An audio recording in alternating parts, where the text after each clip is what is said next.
Am I the a-hole for doing nothing to help my dad and stepmom while she's got cancer? My stepmom was diagnosed with cancer a few months ago.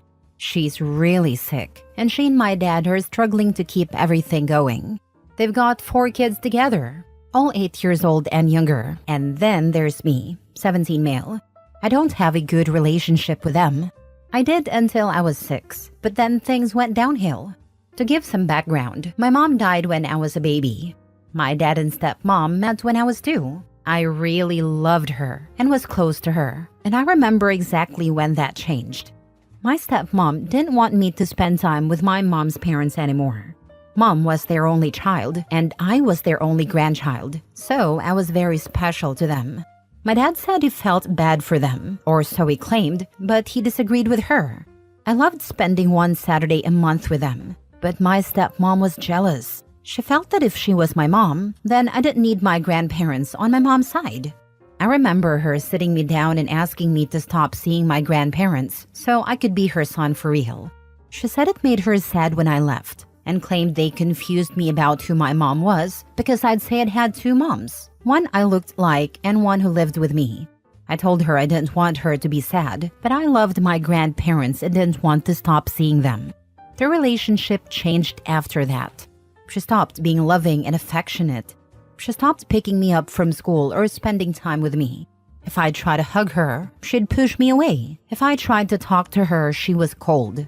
One Sunday, we were alone because my dad got called into work for an emergency. I wanted to spend time with her, and she told me I'd hurt her and she didn't want to spend time with me anymore. She said I wasn't her son anymore and she wasn't my mom. She tried to explain it as actions have consequences, but I didn't really understand what she meant back then. All I knew was that she didn't love me anymore. I cried over it, and my dad knew, but he stayed married to her and told me it wouldn't be so bad. After that, if my dad couldn't stay home with me, I had a sitter or went to my grandparents' house. When my dad and stepmom had their first baby, she said the baby was their first child and they were first-time parents. My dad kind of corrected her, but not really. Family photos were taken without me, and she used to get so mad at my dad when he'd bring me on family vacations with them. If anyone called me her son or called her my mom, she'd lash out at them. She always put a lot of emotion into emphasizing that I wasn't her son. She'd say I wasn't good enough for her. My dad's parents were cut off from all of us because they confronted her about it. And she said if she wasn't good enough to be my only mom, she wasn't going to pretend to be anything.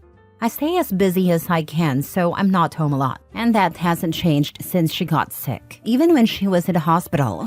I'm angry at my dad for staying with her, having kids with her, and letting her treat me the way she did. But I've accepted that he was more interested in being her husband than being my dad. I'm keeping out of the way, saving money, and planning to leave when I graduate. My dad has asked for my help a few times, and he and my stepmom have brought up how I'm doing nothing to make this easier. She told me I clearly want her to die. I rolled my eyes at her. My dad told me it was wrong to act that way and said she could seriously die. I asked why that was my problem. I told him I wasn't part of their family anymore, and she had made it clear she didn't want me to be considered anything to her. Dad told me I could be angry at them and still help because it's the right thing to do. He said my half-siblings hardly know me and that I could change that now. I told him nothing needed to change. He said I was taking my anger out on everyone at the wrong time. He emphasized how sick she is, how the doctors aren't sure treatment will work, and how she's been hospitalized twice already. He said we all need to pull together now, and I'm not helping anyone. Am I the a-hole? Now for the top comments. Not the a-hole. She made a choice a long time ago that you weren't going to be her kid or part of the family, so you get to return that energy. It is not your job to pick up the slack for her or your dad. She made her bed. She can lie in it. She spent years making it clear you weren't part of her family, and now that she's sick, she expects you to suddenly fill that role. Your dad had years to stand up for you and fix this, but he didn't. This situation isn't on you, not the a-hole. Maybe stepmom should refer back to that actions have consequences conversation. Just a thought. Not the a-hole. I hate your dad. Same. There were times I tried to stop hating him, but I just knew he put his marriage before me. And it didn't give me more stability. It just pushed me away. Why haven't you left to go live with your grandparents yet? Is your dad making you stay until you're 18? You already know your father is going to expect you to help him raise his kids when that awful woman is finally gone. Yep, my grandparents offered to take me a few times, and he said no every time. When I told him I wanted to move in with them, he still said no. And now he'll fight even harder for me to stay because he wants me to help out now that my stepmom's sick. Next story. Am I the a-hole for telling my dad he doesn't have a son anymore? I, 17 male, want to know if I was an a-hole for what I said to my dad. My mom died when I was 2. My dad was single for the next 7-ish years. He was a great dad during that time. He worked hard and still found a way to spend time with me and support my interests. We went on mini vacations together, went camping, had traditions, and he told me stories about my mom and how much she loved me. He'd remind me to always feel comforted by the fact I had 2 parents who loved me, and one was watching out for me somewhere else. He never made me feel like a burden or like I wasn't loved. When I was around 9, he became much less consistent. He showed up less, was busy more often when it was time for us to hang out, and was no longer around much when I needed him. He was still there sometimes, but sometimes became less and less frequent to the point where it was rare.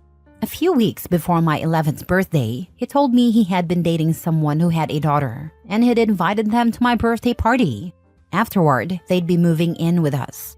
My 11th birthday was a sore topic. I wanted a party with my friends like usual, but he insisted on a family party. He said I was grown enough to miss the friend stuff and focus on family. His girlfriend and her daughter turned out to be the reason for that decision. He wanted an excuse to introduce them to everyone. Once they moved in, my dad stopped spending any one-on-one time with me.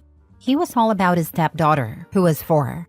For a while, I asked why I couldn't join them, and he told me he needed to work on a relationship with her because she didn't have a bio dad in the picture, and he and his girlfriend wanted her to see him as her dad. He did all the things we used to do together with her. He'd even called it their special thing, which stung. On my dad's wedding day, they tried to say we had become one family unit and that 2 only children became siblings, but I didn't see it that way. I saw it as me losing my family, and I didn't want the kid who replaced me to be my sibling. I tried talking to my dad, but he was too busy. I talked to his best friend, who spoke to him for me, and my dad stopped talking to him after that. The only time he paid attention to me was when he was angry that I said no to spending time with his stepdaughter. I told him he should spend that time with her instead, since it was so important to him to build that relationship. He told me it was important for us to build a sibling relationship too.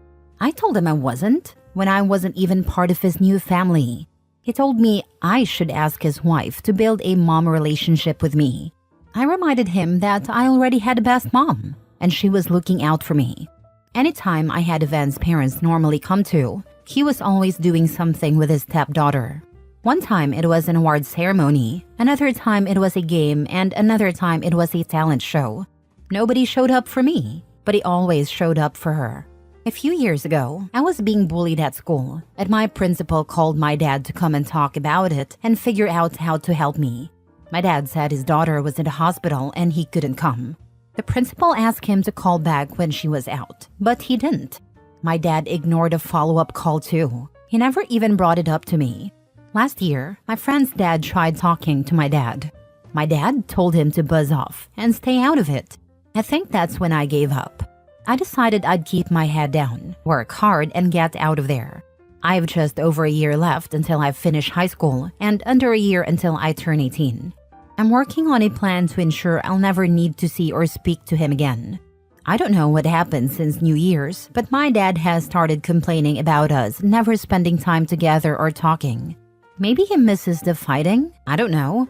Then the other night, he sat me down and said I act like a stranger and he doesn't understand why I'm so resistant to being part of the family. I told him I'm not part of the family.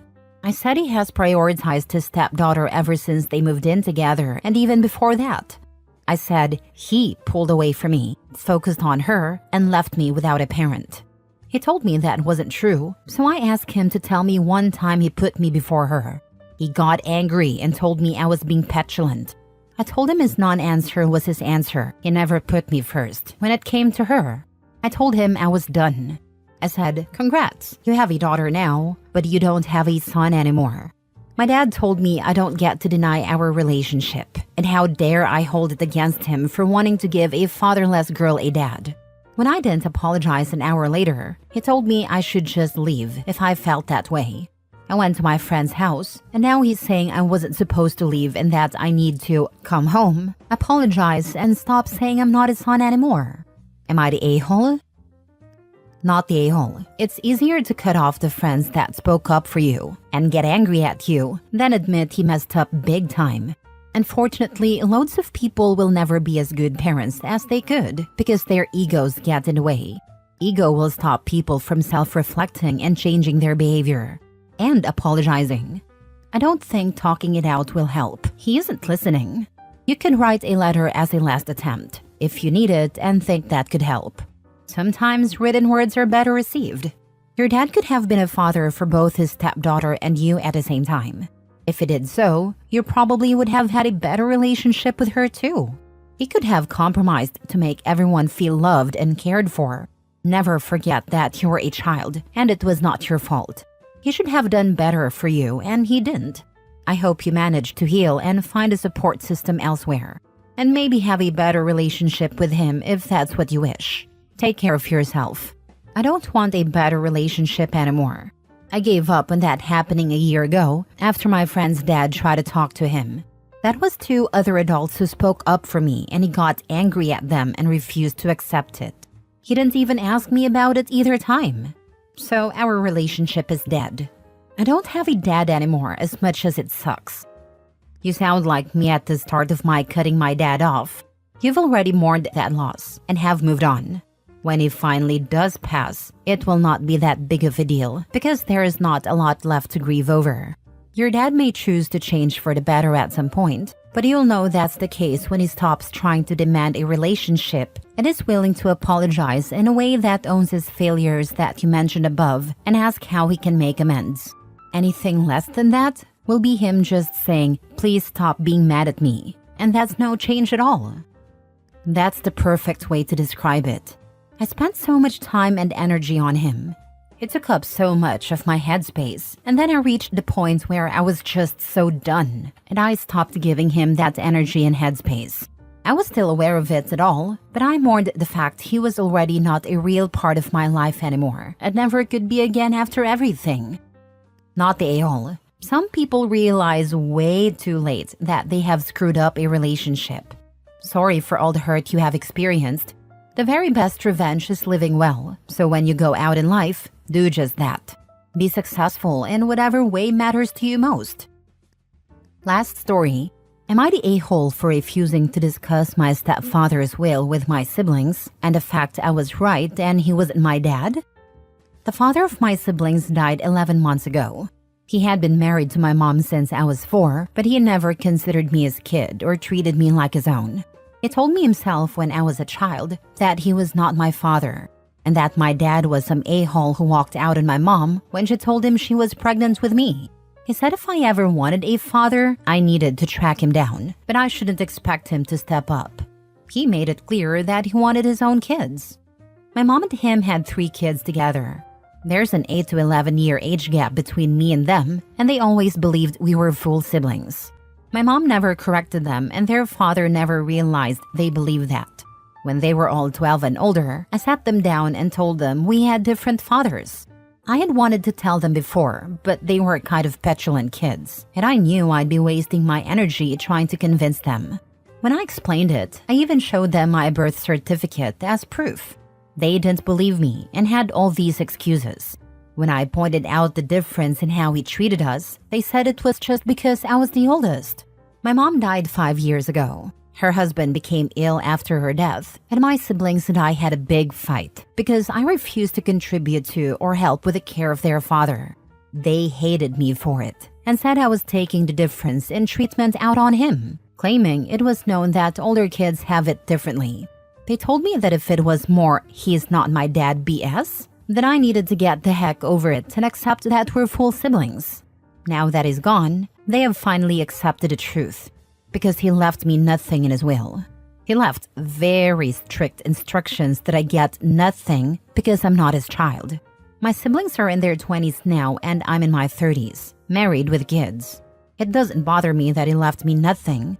I knew from a young age to expect nothing. I had accepted that if he outlived my mom, that would be it for me. I cared for him as much as he cared for me, and his death has made no difference in my life. Now, after all the crap my siblings have thrown at me, they want us to talk about it. Not only about the situation, but also about the will. I refused. I told them I wasn't going to rehash all this again. They were free to discuss it with each other, but since they hadn't apologized to me yet, I could assume they didn't feel bad about it, and I didn't need any more fighting with them. They accused me of never giving them a real chance to understand. I told them they had been so quick to shut down the truth and accused me of being petty and unable to accept reality because I was bitter. I said I had accepted long ago that their father would have been happier if I didn't exist or wasn't around. I don't need to hold their hands through a truth that ultimately has nothing to do with them. They think I should be more open. Maybe I should be. So I wanted to ask, am I the a-hole? Now for the comments. Not the a-hole. They're old enough to start off with an apology if they want to initiate a talk with you. No apology means they're still not acknowledging or taking accountability for how they reacted when you told them the truth countless times. The fact that they only want to talk about it now that the will is out shows their intentions aren't as innocent as they might claim. Feels like the apple doesn't fall far from the tree. I'm deeply hurt by how you were treated in your childhood though. Was your mom ever aware of how your stepdad treated you? My mom was aware. I'm not sure if she was aware of everything, but she was aware of the things he said to me about not being my dad, and she knew he never spent time with me. And she never spoke up for you? I don't know how you dealt with it all those years. Did she leave any inheritance for you? I'm sorry if I'm intruding. You don't have to reply if you're not comfortable speaking about your mom. I got nothing. It all went to him, and now my siblings get it from both parents.